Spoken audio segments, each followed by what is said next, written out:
नमस्कार, आपके साथ मैं हूं जोहम रुबा और आप देख रहे हैं आरएनआई न्यूज।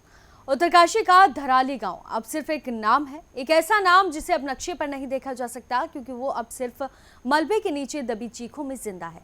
5 अगस्त को उत्तरकाशी में आई तबाही में जो हुआ उसने न सिर्फ एक गांव को निकल लिया बल्कि पूरे सिस्टम पर सवाल खड़े कर दिए।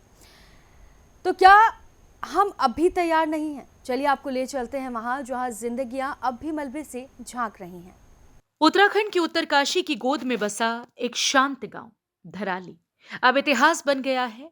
5 अगस्त की दोपहर जब बादल फटा तो सिर्फ पानी नहीं गिरा, उम्मीदें, जिंदगियां और पूरा का पूरा गांव, सब कुछ उस पानी में बह गया।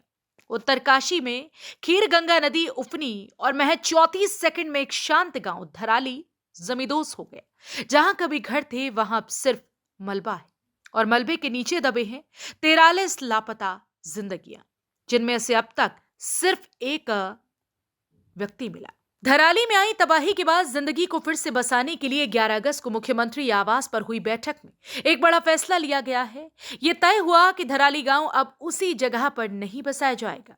गांव को शिफ्ट किया जाएगा एक ऐसी जगह पर जहां दोबारा लोगों को अपनी जान न गंवानी पड़े। ऐसा नहीं है कि धराली गांव में यह पहली तबाही है, बल्कि पिछले 10 सालों में धराली ने 3 बार आपदा झेली, 3 बार उजड़ा, लेकिन हर बार लोग लौटे, घर बनाए, दीवारें खड़ी की, पर इस बार शायद आखिरी बार सब कुछ पानी के साथ आए मलबे में समा गया। लोगों की आंखों में आंसू के साथ आज भी वही तस्वीरें हैं कि कैसे मात्र 34 सेकंड में उनका सब कुछ तबाह हो गया।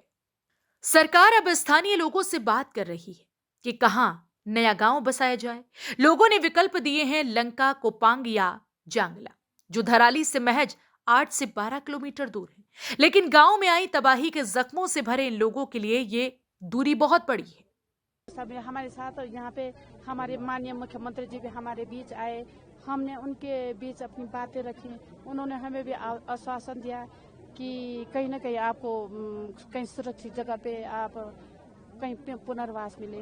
तो हाँ, और प्रशासन हमारे साथ खड़ा है, हमारी आईटीबीपी फौज, आर्मी फौज, ये भी हमारे साथ दिन रात लगी है। और सभी का हम अपने पीड़ित का जो हमारा जो पीड़ित गांव है, आपदा से पीड़ित, तो हम उनका बहुत आभार व्यक्त करते हैं। और सरकार से ये अनुरोध है कि आगे भी हमारी मदद करते रहे जब तक हम कहीं पे सुरक्षित जगह पे हमें ठिकाना न मिले।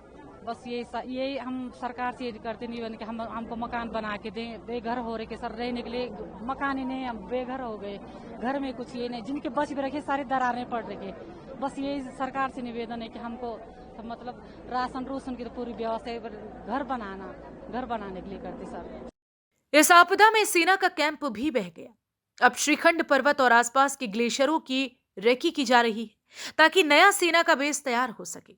साथ ही लापता लोगों की तलाश अभी भी जारी है। सरकारी आंकड़े कहते हैं कि 43 लोग गुम हैं, लेकिन स्थानीय लोग कहते हैं कि 60 से ज्यादा लोग लापता हैं। धराली अब गांव। धराली में आई तबाही ने साफ कर दिया कि इंसान के फायदे के लिए प्रकृति के साथ जितना छेड़छाड़ करेगा इंसान, उतना ही उसे आगे चलकर खतरनाक परिणाम देखने होंगे। प्रशासन अब अलर्ट है, लेकिन सवाल यह है कि क्या चेतावनी के बाद की जागरूकता उन जिंदगियों की भरपाई कर सकती है जो तबाही में बह गई?